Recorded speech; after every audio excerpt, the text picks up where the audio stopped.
Welcome to Business Innovators Radio, featuring industry influencers and trendsetters sharing proven strategies to help you build a better life right now. Hello and welcome to this episode of our show. This is your host, Keith Doherty. Today our special guest is top real estate agent Stephanie Nick of Kuper, Sotheby's, based out of Austin, Texas. As an industry expert, Stephanie is nationally recognized as number 7 on the 2016 Real Trends The Wall Street Journal report and locally acknowledged by the Austin Business Journal as 16th on its list of top producers. She combines an established marketing background with local market expertise to serve her clients throughout Austin's varied neighborhoods and communities, resulting in more than $125 million in residential sales. A senior vice president with Kuper Sotheby's International Realty, she is consistently a top producing agent since joining in 2008. A sought-after speaker, she regularly presents on Austin's real estate market to a diverse range of groups and organizations. She was featured in local Einsteins real estate books authored by local experts, which provides information on the local real estate market. She brings a deep understanding of current market conditions to help buyers find the ideal property, and thanks to a background in advertising and marketing, she is highly effective at helping sellers close quickly and for top dollar. She also works with investors, many from out of state, in the acquisition, rehabilitation, and selling of investment properties in the Austin area. She is a member of the Austin Board of Realtors since 2005, the Austin Luxury Network, the Institute for Luxury Home Marketing, and the $1 Million Guild. A graduate of San Jose State University in California, she holds a Bachelor of Arts degree in Public Relations with an emphasis in marketing. All right, with all that said, Stephanie, welcome to the show. Thank you, Keith. I appreciate the opportunity. And Stephanie, if we could start for our listeners, what led you into real estate? Was it something that you always knew you wanted to do, or did you maybe stumble into it? Well, you know what? Real estate sales wasn't something I grew up thinking about as a career. I actually began my career in public relations and marketing, and that profession allowed me to work with a variety of personalities, which of course we need to deal with here in this industry. At that time, I presented a lot of large marketing campaigns that were really result-oriented, and learned quickly that in order to separate yourself from others, that you needed to zig when everybody else was zagging. So I always needed to think out of the box. And fortunately, I was given the gift of persuasion, and, communication and marketing was so exciting for me, and it was a never, ever changing career. What I wasn't allowed during that time was the opportunity for a family. So I decided to start my family and then, change my focus on what was important for me at that time. But when I was a stay-at-home mom, I always knew that I wanted to go back to work after spending a few years with my children. But I wanted a career that offered a lot more flexible hours and really an unlimited earning potential. For me, I knew that would not be corporate marketing because that was so time-consuming with the travel. But at that time, when I got into it about 11 years ago, I realized that the Austin real estate market was absolutely on fire, kind of the way it is right now. And so if I had thought to myself, if I went and got my real estate license and then coupled with my marketing experience and the group of people I was socializing with, this, for me, would be an opportunity of a lifetime. So happy to say, I never looked backwards, and in my first year in the business, 11 years ago, I was ranked number 1 sales rookie of the year with my company at the time with over $7 million in sales. So it's been an exciting opportunity and career change, and I love it. And Stephanie, do you think you could talk about what personal attributes, traits, or qualities you think have most contributed to the success that you've had in real estate? Absolutely. I pride myself on integrity and trust. And as we all know, both these qualities are definitely earned. They're not given.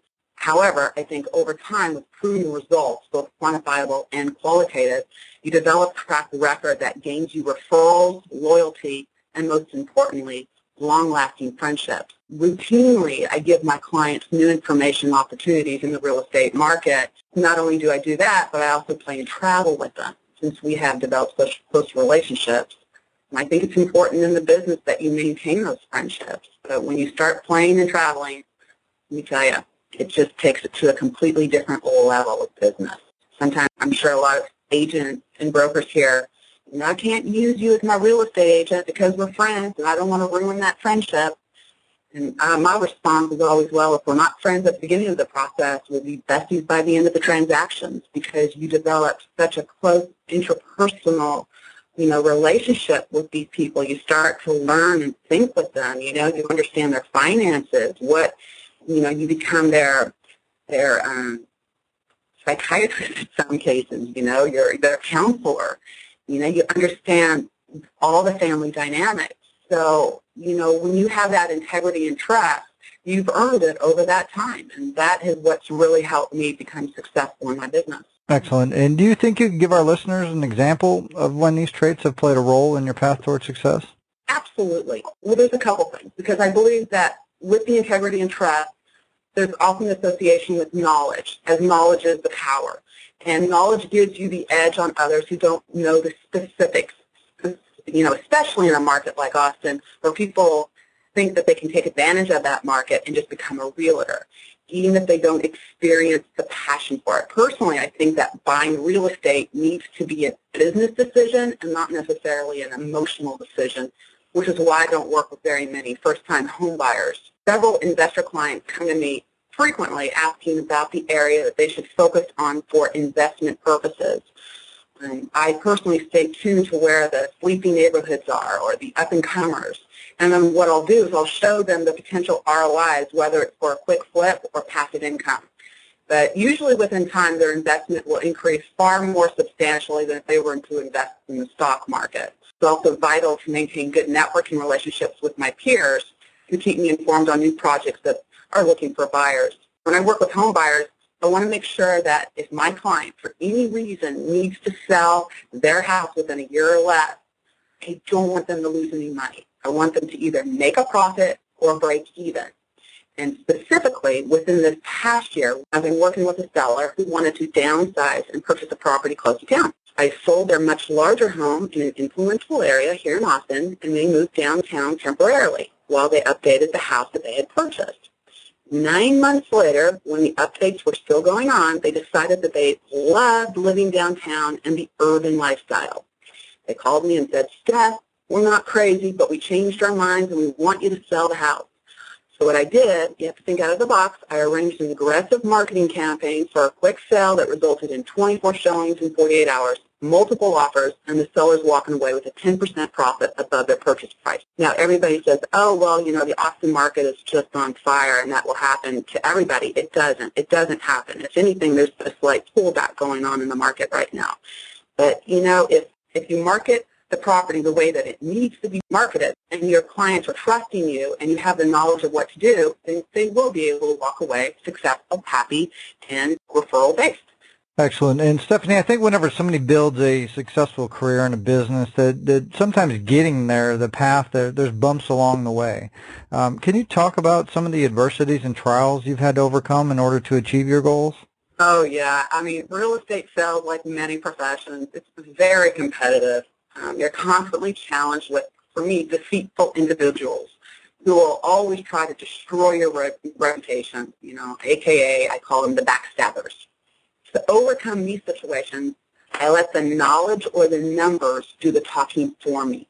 I have learned so early on is that you can't argue with the facts. And, you just leave it alone at that. Another adversity that I see is the team approach, which seems to be so popular in the industry. I like to believe that working in a team environment will produce a larger bank account.